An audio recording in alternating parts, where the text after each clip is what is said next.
give the Christmas wishes from our family to this wonderful family of believers. இந்த காலைவேளையிலே உங்கள் யாவருக்கும் காலை வணக்கம். முதலாவதாக கூட எங்கள் குடும்பத்தின் சார்பாக இந்த அருமையான சபைக்கு எங்களுடைய கிறிஸ்மஸ் வாழ்த்துக்களை நாங்கள் கொண்டு வருகிறோம். It is indeed a joyous day when we should be happy. உண்மையாகவே இது ஒரு சந்தோஷத்தின் நாள் தான். நாம் எல்லாரும் மகிழ்ச்சியா இருக்க வேண்டும். I really thank Pastor Andrew for asking me to share the word today, and it was an opportunity for me to think as to why am I celebrating Christmas. இந்த காலவேளையிலே உங்களோடு கூட இந்த செய்தியை பகிர்ந்து கொள்ளும்படியாக பாஸ்டர் ஆண்ட்ரூ எனக்கு கொடுத்த இந்த நல்ல வாய்ப்புக்காக நான் நன்றி செலுத்துகிறேன். ஏனென்றால் நானும் கூட நேரம் எடுத்து நான் ஏன் கிறிஸ்மஸை கொண்டாடுகிறேன் என்று யோசித்து பார்க்க அது ஒரு நல்ல வாய்ப்பாக தருணமாக இருந்தது. We should actually ask that question to each one of ourselves. Why do we celebrate Christmas? ஏன் நாம் கிறிஸ்மஸ் கொண்டாடுகிறோம்? இந்த கேள்வியை நாம் ஒவ்வொருவரும் நமக்கு நாமே கேட்டுக்கொள்ள வேண்டும். I believe the Spirit of God has been moving here and the message has already been given. நான் இப்படியாக யோசிக்கிறேன். ஆவியானவர் இந்த இடத்திலே பலமாக அசைவாடுகிறார். கிறிஸ்மஸ் செய்தியை நமக்கு தேவன் இப்பொழுது கொண்டு வந்து விட்டார். It was to humble people.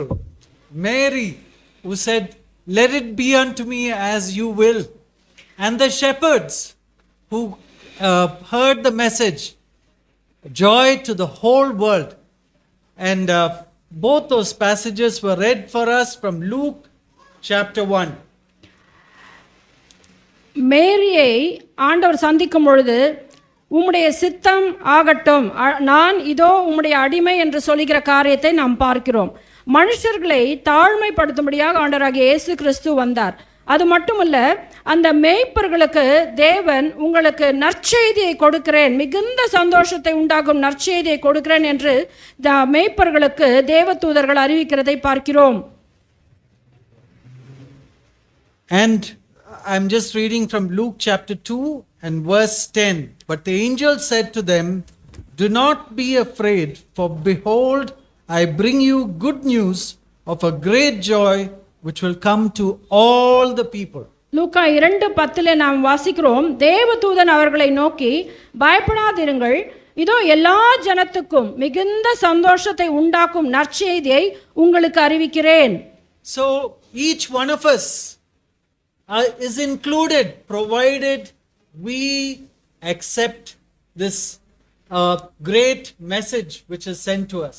If we consider ourselves to be part of all that people. எல்லா ஜனத்துக்கும் என்று சொல்லி இருக்கிற இந்த இடத்திலே நாமும் அந்த ஜனத்திலே உண்டு என்று சொல்லி நாம் நம்மை ஒப்பு கொடுக்கும் பொழுது நமக்கு இந்த மிகுந்த சந்தோஷத்தின் செய்தி வருகிறது. நாமும் அதிலே பங்குதாரர்கள் என்று நாம் நம்மை ஒப்பு கொடுக்க வேண்டும்.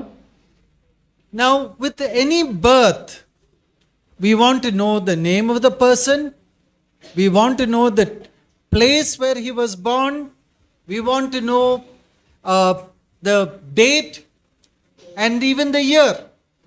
ஒவ்வொரு பிறப்பிலும் நமக்கு தெரிய வேண்டிய காரியம் அந்த குழந்தையுடைய பெயர், அது பிறந்த இடம், அல்லது அந்த குழந்தை பிறந்த அந்த நேரம், அந்த டேட், இவைகளெல்லாம் நாம் தெரிய வேண்டும் என்று சொல்லி நாம் நினைக்கிறோம். I'm sure each of you remember your birthdays. நான் இப்போ நிச்சயமாக நினைக்கிறேன் உங்கள் எல்லாருக்கும் உங்களுடைய பிறந்த தேதி என்னவென்று தெரியும் என்று. And you know where you were born. நீங்கள் எந்த இடத்துல பிறந்தீர்கள் என்று உங்களுக்கு தெரியும். And that is why we are all human, because we were born.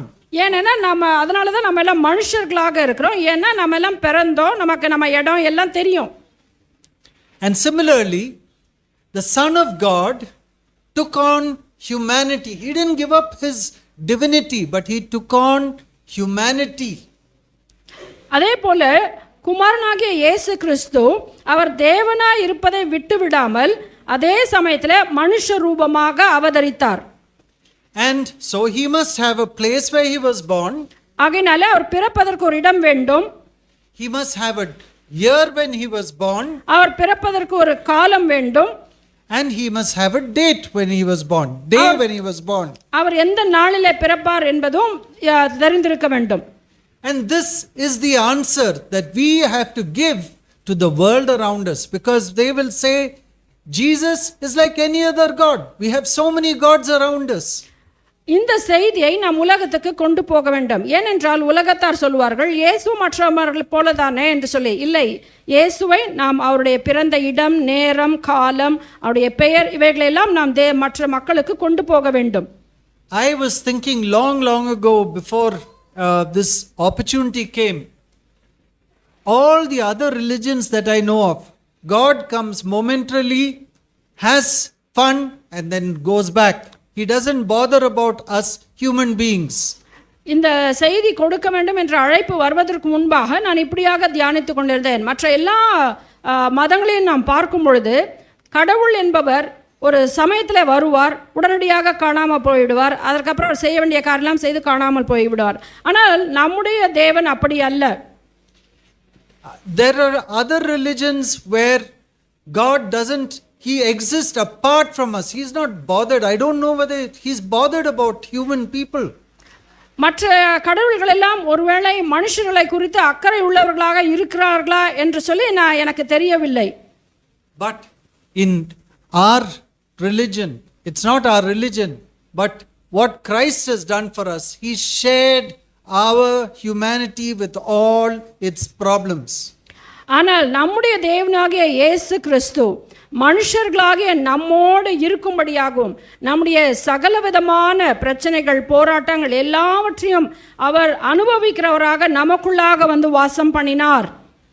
So shall we just answer these three questions? Where was Jesus born? இயேசு எங்கு பிறந்தார்? இந்த கேள்விக்கு பதில் கண்டுபிடிக்கலாம். It says in the Bible, He was born in Bethlehem, our in Judea. யூதேயாவில் உள்ள பெத்லெஹேமிலே பிறந்தார் என்று எழுதப்பட்டிருக்கிறது. Now Bethlehem is a small village south of Jerusalem. எருசலேமிலே அந்த தெற்கு பகுதியிலே இருக்கக்கூடிய ஒரு சிறிய கிராமம் தான் பெத்லெஹேம்.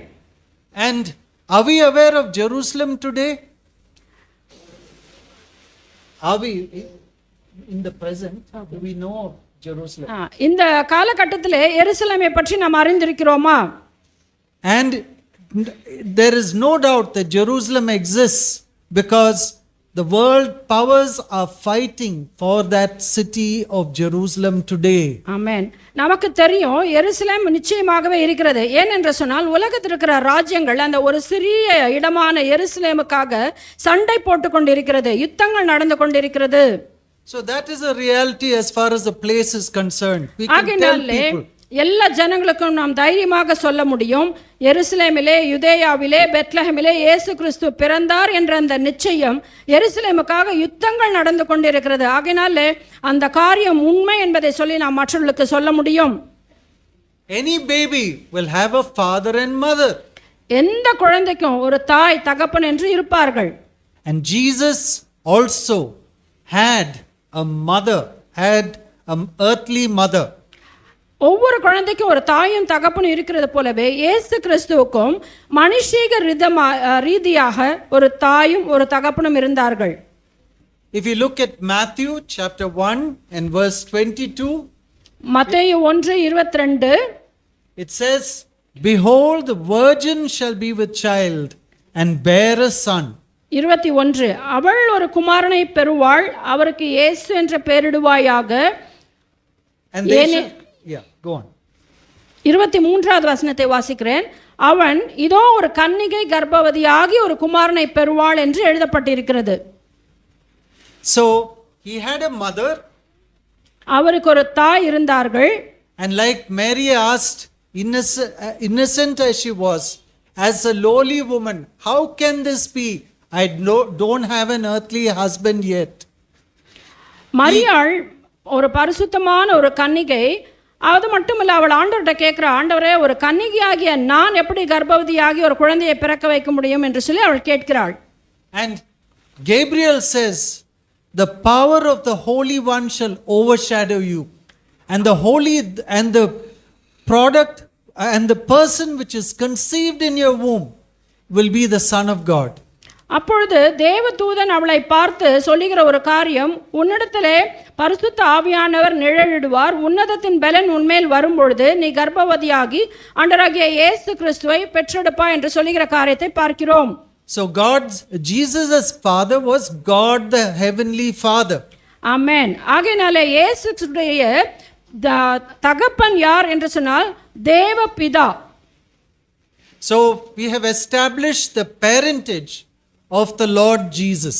ஆகையினாலே இயேசுடைய தாயும் தகப்பனும் யார் என்று சொல்லி நாம் வேதத்தின் மூலமாக கற்றுக்கொள்கிறோம். The next thing is he would have been born in a particular place. We have established that at a particular time. நாம் இயேசு கிறிஸ்து எங்கு பிறப்பார், அவருடைய தாய் தகப்பன் யார் என்று சொல்லி நாம் அறிந்திருக்கிறோம். இப்பொழுது அவர் ஒரு குறிப்பிட்ட காலத்தில் பிறப்பார் என்று கண்டுபிடிக்க வேண்டும். Luke chapter 2 and verse 1. Luca 2:1.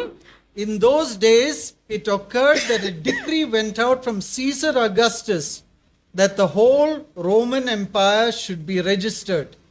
And verse 2, this was the first enrollment and it was made when Quirinius was governor of Syria. லூக்கா 2:1-2 வாசிக்கிறோம். அந்நாட்களிலே உலகமெங்கும் குடிமதிப்பு எழுதப்பட வேண்டும் என்று அகஸ்துராயினால் கட்டளை பிறந்தது. சீரியா நாட்டிலே சிரேனையு என்பவன் தேசாதிபதியாய் இருந்தபோது இந்த முதலாம் குடிமதிப்பு உண்டாயிற்று. And in Matthew's gospel we hear about a king Herod. மத்தேயு சுவிசேஷத்திலே நாம் ஒரு ஏரோது ராஜாவை பற்றி நாம் வாசிக்கிறோம். And all these kings actually existed in 4 BC. 4வது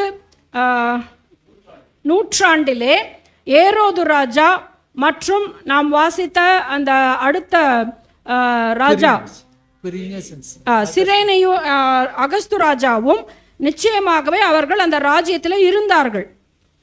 And it is, some people outside may say this is all in the Bible, this is a book of faith, so how do we accept this as historical proof? சில பேர் இப்படியாக சொல்லலாம், ஏரோது ராஜாவை பற்றி அகஸ்துராயனை பற்றி எல்லாம் உங்கள் பைபிளில் எழுதியிருக்கு, உங்களுடைய பைபிள் ஒரு விசுவாச புத்தகம், ஆகையினால இதெல்லாம் எப்படி ஏற்றுக்கொள்ள முடியும் என்று சொல்லி ஒரு சிலர் கேள்வி எழுப்பலாம். But there are other historians from that time who have made reference to the person of Jesus and who have also said that this census occurred. பல வரலாற்று ஆசிரியர்கள் இந்த ஏரோது ராஜாவுடைய நாட்களிலும் சிரேனையு அகஸ்துராயன் ராஜாவுடைய நாட்களிலும் அந்த சென்சஸ் எழுதுகிற, இப்பொழுதுலாம் எப்படி சென்சஸ் எழுதுறாங்க, நம்ம வீட்டுக்கு ஒரு வீட்டில் எத்தனை பேர்னு அந்த மாதிரி சென்சஸ் எழுதுகிற குடிமதிப்பு எழுதுகிற காரியம் நிச்சயமாகவே எழுதப்பட்டது. அதில் இயேசு என்ற பெயரும் இடம்பெற்று இருந்தது என்று வரலாற்று ஆசிரியர்கள் பதிவு செய்திருக்கிறார்கள். There was also a Jewish historian called Josephus who also testified about the authenticity of Jesus coming as a human being. ஜோசிபியஸ் என்ற ஒரு வரலாற்று ஆசிரியர் அந்த காலகட்டத்திலே இயேசு கிறிஸ்து மனுஷராக அவதரித்தார் என்கிற அந்த உண்மைத்துவத்துக்கு சாட்சியாக அவர் எழுதி வைத்திருக்கிறார். So even for us who are living now in 2024, God has provided these historical evidences. இந்த 2024 காலகட்டத்திலே வாழ்கிற நமக்கும் இந்த வரலாற்று ஆசிரியர்கள் எழுதியிருக்கிற ஆணித்தரமான காரியங்கள் மூலமாக உண்மையாகவே இயேசு கிறிஸ்து பிறந்தார் என்ற அந்த சாட்சி உண்டாயிருக்கிறது. நிறைவேறும்படியாக இந்த உலகத்திலே வந்தார். Now what is this problem of sin? இந்த பாவத்துடைய பிரச்சனை அல்லது காரியம் என்ன? Do we recognize that problem in each one of us? நம்முடைய வாழ்க்கையிலே நமக்கு ஒரு பிரச்சனை இருக்கு என்று சொல்லி நாம் அறிந்திருக்கிறோமா? We don't like using this term sin in us. பாவம்ங்கிற வார்த்தையை நமக்குள்ள இருக்கு அப்படிங்கிற காரியத்தை நம்ம ஏற்றுக்கொள்ள முடிவதில்லை. It is the attitude of rebellion and pride. பெருமை மற்றும் முரட்டாட்டத்தனம் அப்படிங்கிற எண்ணம் நமக்குள்ள இருக்கிறது, அது பாவம். And that was the first thing which occurred in the Garden of Eden, which destroyed that familial fellowship and communion between Adam and God the Father. இப்படிப்பட்ட பெருமை மற்றும் முரட்டாட்டத்தனமான எண்ணங்கள் தான் அந்த ஏதேன் தோட்டத்துல ஆண்டவருக்கும் ஆதாமுக்கும் இருக்கிற அந்த குடும்பம் அல்லது அப்படிப்பட்ட ஒரு உறவு, ஒரு ஐக்கியத்தை கெடுத்து போட்டது. So when Jesus came to the world, He took on our human nature, and God was using Jesus in the human form to destroy Satan as he had prophesied. ஆண்டவராகிய இயேசு கிறிஸ்து வரும்பொழுது அவர் நம்மை போலவே மனுஷ ரூபம் எடுத்து பிசாசுடைய காரியத்தை ஜெயிக்கும்படியாக அவர் மனுஷ ரூபம் எடுத்து வந்தார். It is, but when we are confronted with the reality of the world that we live in, can we really say that there is joy and peace outside? இந்த உலகத்தை நம்ம பார்க்கும் பொழுது இந்த உலகத்தின் காரியங்கள் எப்படியா இருக்கிறது, உண்மையாகவே சந்தோஷம் இருக்கிறதா, உண்மையாகவே சமாதானம் இருக்கிறதா என்று நம்ம யோசித்து பார்க்க வேண்டும். If we accept the Lord Jesus as our Savior, we become the sons of God. Amen. நாம் இயேசு கிறிஸ்துவை நம்முடைய உள்ளத்திலே ஏற்றுக்கொள்ளும் பொழுது நாம் தேவனுடைய பிள்ளைகளாகிறோம். John's Gospel chapter 1 and verse 14 it says, He came to His own, but His own did not receive Him. But to all who believed, He gave them the right to become sons of God. யோவான் சுவிசேஷத்தில் எப்படியாக வாசிக்கிறோம், அவர் தம் சொந்தமானதிலே வந்தார், ஆனால் அவருடைய சொந்தமானவர்களை அவரை ஏற்றுக்கொள்ளவில்லை. 11வது வசனம். 12வது வசனம், அவருடைய நாமத்தின் மேல் விசுவாசம் உள்ளவர்களாய் அவரை ஏற்றுக்கொண்டவர்கள் எத்தனை பேர்களோ அத்தனை பேர்களும் தேவனுடைய பிள்ளைகள் ஆகும்படிக்கு அவர்களுக்கு அதிகாரம் கொடுத்தார். ஹல்லேலூயா. So shall we, like the simple shepherds, the simple Mary, accept this truth and realize who we are? ஆகையால் இந்த காலவேளையில் அந்த சாதாரண பெண்ணாகிய மரியாளை போல, அந்த சாதாரண மேய்ப்பர்களைப் போல, அவளுக்கு உரைக்கப்பட்ட அந்த சத்தியத்தை அவர்கள் ஏற்றுக்கொண்டது போல இந்த காலவேளையில் நாமும் கூட இந்த சத்தியத்தை ஏற்றுக்கொள்ள முடியுமா? So we again read in one of the passages that we realize that we are in Him. 1 John 4 and verse 3. We are in Him and He in us, and God the Father has sent the Holy Spirit into each one of us as a seal of authority, a seal of His personhood within us. 1 யோவான் 4ஆம் அதிகாரத்தில் நாம் வாசித்தோம், அவர் தம்முடைய ஆவியில் நமக்கு தந்தருளினபடினாலே நாம் அவரிலும் அவர் நம்மிலும் நிலைத்திருக்கிறதை அறிந்திருக்கிறோம். So if we realize this transition and move over into the sonship and daughtership of God, the whole universe changes. ஆகினாலே நாம் தேவனுடைய பிள்ளைகளாகும்படிக்கு நம்மை ஒப்பு கொடுத்து அவரை ஏற்றுக்கொள்ளும் பொழுது இந்த உலகத்திலே நம்முடைய காரியங்கள் எல்லாம் மிகவும் மாறுதலாக இருக்கும். Jesus, when He was here on earth, said in John chapter 16 and verse 33 onwards, யோவான் 16:33வது வசனம், I have told you these things so that in me you may have perfect peace and confidence. இப்படியாக ஆண்டவர் சொல்கிறார், நான் உங்களுக்கு 16:33 என்னிடத்தில் உங்களுக்கு சமாதானம் உண்டாயிருக்கும் பொருட்டு இவைகளை உங்களுக்கு சொன்னேன். In the world you have tribulation and trials and distress and frustration, but be of good cheer. உலகத்திலே உங்களுக்கு உபத்திரவம் உண்டு, ஆனாலும் திடன் கொள்ளுங்கள், நான் உலகத்தை ஜெயித்தேன். நான் உலகத்தை ஜெயித்தேன். So this is our state. இதுதான் நம்முடைய நிலை. We see the problems of our earthly existence, of the world around us. நாம் நிறைய வேளையில நம் உலகத்தை சுத்தி நம்முடைய வாழ்க்கையில் நடக்கக்கூடிய அநேக பிரச்சனைகளை மட்டுமே பார்க்கிறோம். We may walk out of this church to our places of work, and there will be so many things that trouble us. And we say, where are you, God? ஒருவேளை நாம் சபையை விட்டு வெளியே கடந்து போகும்பொழுது, நம்முடைய வேலை ஸ்தலத்துக்கு கடந்து போகும்பொழுது அநேக பிரச்சனைகள் அந்த இடத்துல இருக்கலாம்.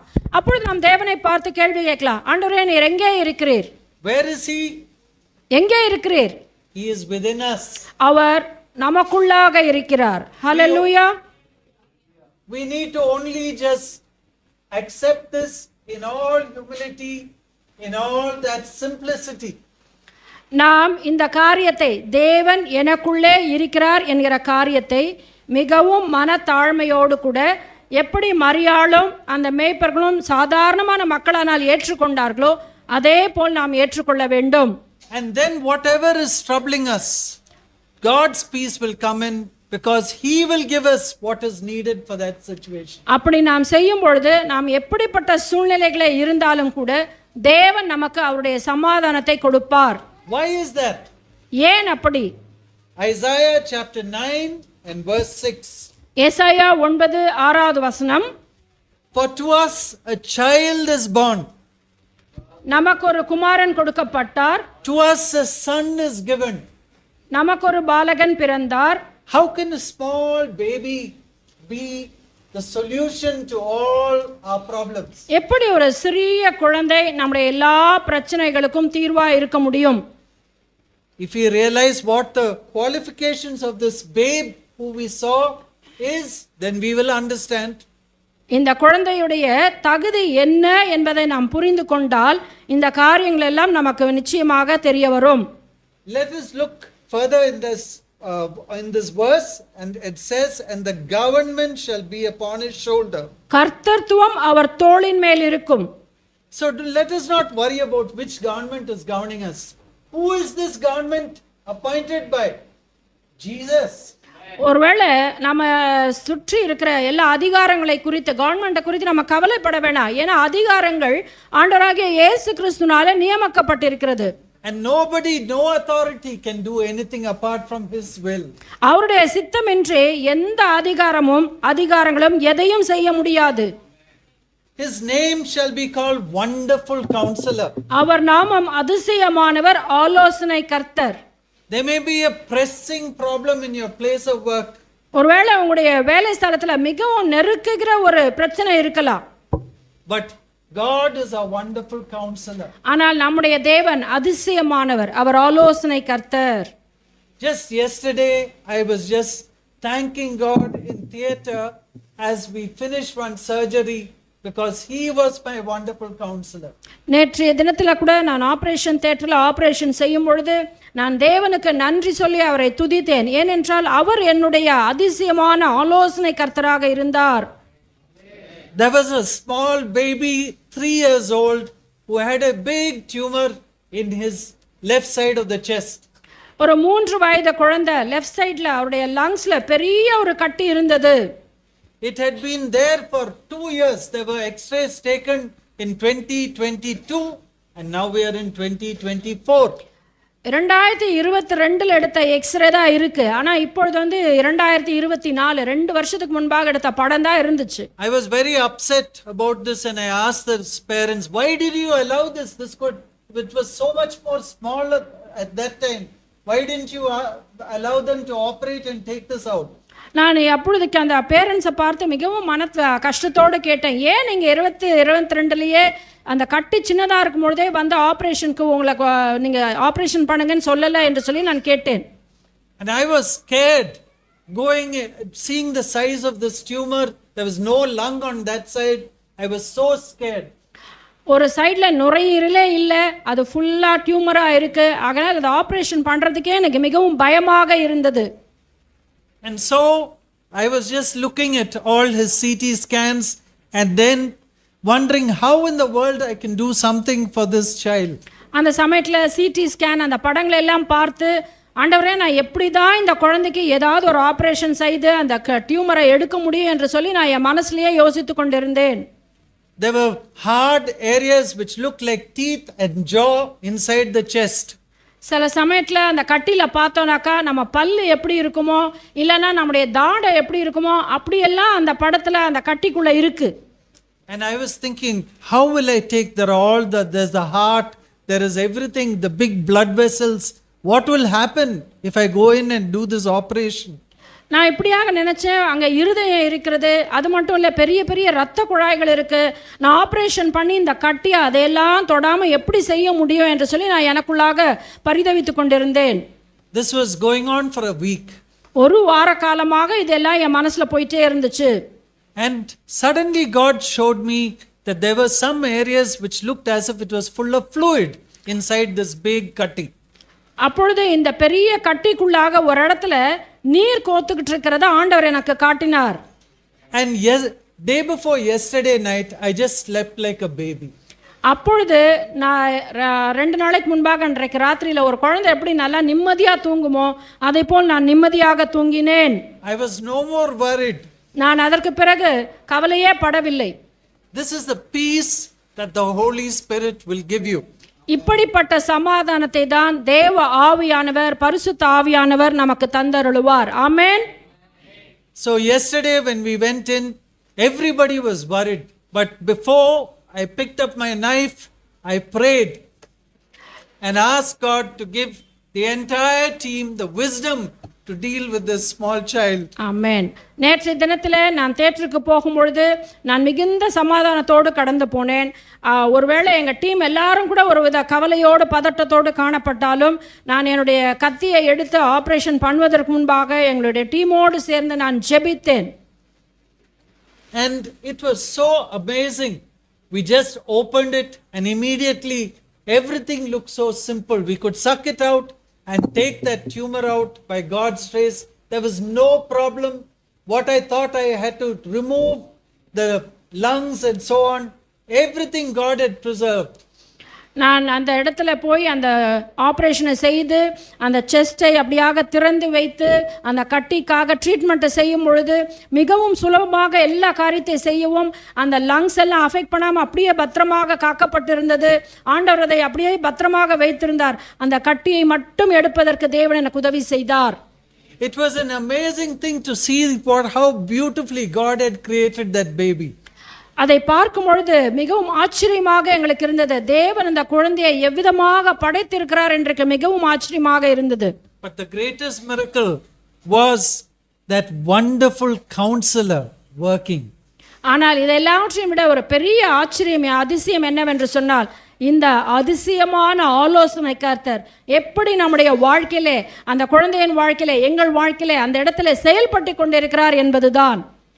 But this is a good story. It had a happy ending so far. இது ஒரு நல்ல கதை, நல்ல ஒரு காரியம் நான் சொல்றது. ஏனென்று சொன்னால் ஒரு நல்ல முடிவு அதற்கு இருக்கிறது இதுவரைக்கும். Just a few days ago, சில நாட்களுக்கு முன்பாக I had a very painful news to listen to. எனக்கு ஒரு மிகவும் வலிக்கக்கூடிய ஒரு கதையை நான் கேட்க வேண்டி இருந்தது. One of the people who works with me, என்னோடு கூட வேலை செய்கிற ஒருவர், he is just 30 years old. 30 வருஷம்தான். He is married just for 1 year and he's got a 1-year-old child. அவர் திருமணமாகி 1 வருஷம் தான் ஆகுது. குழந்தையும் இப்ப பிறந்து 1 வருஷம் தான் ஆகுது. He's such a soft-spoken, gentle person who looks after people who have burns and who have spinal problems. நெருப்பு காயங்களோடு கூட இருக்கக்கூடியவர்கள், அதே போல முதுகெலும்பில் பிரச்சனை இருக்கக்கூடியவர்கள் மத்தியில வேலை செய்கிற ஒரு நல்ல ஒரு ஜென்டிலான ஒரு ஃப்ரெண்ட், ஒரு staff. And he went home and he met with a road traffic accident and died on the spot. அவர் வீட்டுக்கு 2 வீலரில் போயிட்டு இருக்கும் பொழுது ஆக்சிடென்ட்ல அவர் அடிபட்டு அவர் அந்த இடத்துல தன்னுடைய உயிரை இழந்த ஒரு காரியத்தை நான் கேள்விப்பட்டேன். And I was so upset because I had the fortune of interviewing him and bringing him, getting him into our department and seeing him blossom into this wonderful colleague. ஏன் என்று சொன்னால் நான் அவருக்கு அவருடைய இன்டர்வியூவில் நான் உட்கார்ந்தேன். அவரை கேள்விகள் எல்லாம் கேட்டு அவரை செலக்ட் செய்து எங்களுடைய டிபார்ட்மெண்ட்டில் கொண்டு வந்து அந்த பணியில் அமர்த்தி அவருடைய செய்கிற வேலைகளெல்லாம் அவர் நன்றாக வளருகிறதை பார்த்து நான் சந்தோஷப்பட்டவன். And it was so difficult and I said, Lord, what is this? He is just a young father. I was just thinking the plight of this little child who is going to be fatherless and his wife who is going to be without her husband. நான் அப்பொழுது ஆண்டவரிடத்தில் அப்படியே கேட்டேன், ஆண்டவரே இது என்ன ஆண்டவரே, இந்த 1 வயசு குழந்தை தகப்பன் இல்லாமல் வளரப்போகிறது, திருமணமாகி 1 வருஷமான இந்த சகோதரி தன் கணவனை இழந்து போய் எப்படி இருப்பாள் என்று சொல்லி எனக்குள்ளாக பல கேள்விகளை நான் ஆண்டவரிடத்தில் கேட்டுக்கொண்டிருந்தேன். And so I said, I can't even say a word of consolation to this family because it's meaningless. ஏனென்று சொன்னால் நான் போய் அந்த குடும்பத்துக்கு ஒரு ஆறுதலான வார்த்தையை சொல்லக்கூட என்னால் முடியாது. நான் என்னை சொன்னாலும் அது அவங்களுக்கு அந்த சமயத்தில் பொருத்தமாக இருக்குமா என்று சொல்லி எனக்கு தெரியவில்லை. So what could I do? அப்பொழுது நான் என்னதான் செய்ய முடியும்? The Spirit of God said, just pray that and I prayed. The Spirit of God enabled me to pray saying, Lord, stretch your hand of mercy and comfort to this family. என்னால் வேற எதையுமே செய்ய முடியல. அப்பொழுது ஆவியானவர் எனக்கு சொன்ன ஒரே காரியம், நீ அந்த குடும்பத்துக்காக உன் கரத்தை நீட்டி ஜெபம் பண்ண என்று சொல்லி, நான் கரத்தை நீட்டி ஆண்டவரே இந்த குடும்பத்தின் மீது இரக்கமாயிரு என்று சொல்லி நான் ஜெபித்தேன். And so we realize how the Holy Spirit and Jesus living inside us can take us in the midst of our problems, and He gives us peace when there's seemingly so much of chaos and destruction around us. ஆகையினால தான் நான் இப்படியாக சொல்லுகிறேன், தேவன் நமக்குள்ளே வாசமாய் இருக்கிறபடினாலே நம்மை சுற்றிலும் மிகவும் மோசமான காரியங்கள் இருந்தாலும் கூட, நாம் பிரச்சனைகளோடு போராடி கொண்டிருந்தாலும் கூட, தேவன் நமக்கு அந்த சமாதானத்தை தர வல்லவராக இருக்கிறார். ஹல்லேலூயா. And again, if we go on to Isaiah chapter 9 and verse 6, we saw one name, Wonderful Counselor, and it says Mighty God. அதே 9ஆம் அதிகாரம் ஏசாயா 6வது வசனத்திலே நாம் அதிசயமானவர் ஆலோசனை கர்த்தர் என்று கேட்டோம். இப்பொழுது அவருடைய பெயர் இன்னுமா எழுதப்பட்டிருக்கிறது, வல்லமையுள்ள தேவன். And we wonder sometimes, we don't see justice coming to us. நிறைய வேளையில நாம் நினைக்கிறோம், நமக்கு நீதி நடக்காமல் இருக்கிறதே, நமக்கு நியாயம் செய்யாமல் இருக்கிறார்களே என்று சொல்லி நாம் நினைக்கிறோம். I want you to turn to Psalm 98 and verse 9, which we just read. சங்கீதம் 98 9வது வசனத்தை நாம் வாசிக்கலாம். Before the Lord, for He is coming to judge and rule the earth. With righteousness will He judge. அவர் பூமியை நியாயம் தீர்க்க வருகிறார், பூலோகத்தை நீதியோடும் ஜனங்களை நிதானத்தோடும் நியாயம் தீர்ப்பார். So let us patiently wait for Him. ஆகையினாலே நாம் தேவனுக்காக நிதானமாக பொறுமையாக காத்திருப்போம். Let us not think that Jesus is just a little babe which we can handle in our using our hands as we carry any babe. எல்லா குழந்தையும் நம்ம கையில தூக்கி எடுத்து வளர்க்கறது போல இயேசு கிறிஸ்து ஒரு சின்ன குழந்தை தான் என்று சொல்லி நாம் நினைத்து விடக்கூடாது. He came at his 2000 years ago like that, but he is coming again, and that is true. ஆமென். 2000 வருஷங்களுக்கு முன்பாக ஒரு சின்ன குழந்தையாக வந்தார், அது உண்மைதான். ஆனால் அவர் மறுபடியுமாக வரப்போகிறார். ஹல்லேலூயா. Hallelujah. He is the Lion of Judah. அவர் யூதாவின் சிங்கமாய் இருக்கிறார். He came and the lamb that was sacrificed before the foundation of the world. அவர் ஆட்டுக்குட்டியாக அடிக்கப்பட்ட ஆட்டுக்குட்டியாக வந்திருக்கிறார். And that was for our sakes. அது நமக்காக அவர் அடிக்கப்பட்ட ஆட்டுக்குட்டியாக உலக தோற்றத்தின் முதல் வந்தார். So when we think of peace, சமாதானம் என்று சொல்லி நாம் நினைக்கும் பொழுது, we have to say Maranatha, Lord Jesus. நாம் சொல்ல வேண்டிய காரியம் மாரநாதா, இயேசுவே வாரும் என்று நாம் சொல்ல வேண்டும். ஹல்லேலூயா. ஜெபிப்போம். இறுதியாக மறுபடியும் ஜெபித்து இந்த கூடுகையை நாம் நிறைவு செய்வோம். I request Dr. John Mathai Annan, please come forward. We'll have a final prayer.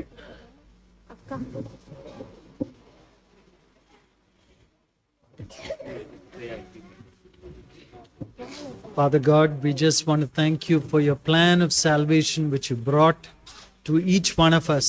You loved us so much that you left your heavenly realms and stepped into humanity.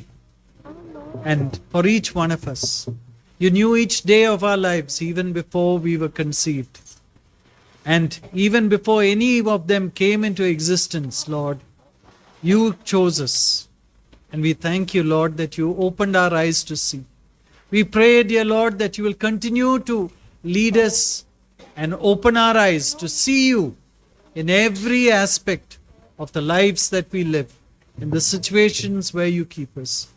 Help us to fix our eyes on Jesus, the author and finisher of our faith, and help us to run the race with faithfulness and perseverance, so that we can enjoy that marriage with you on that final Amen. day when you come.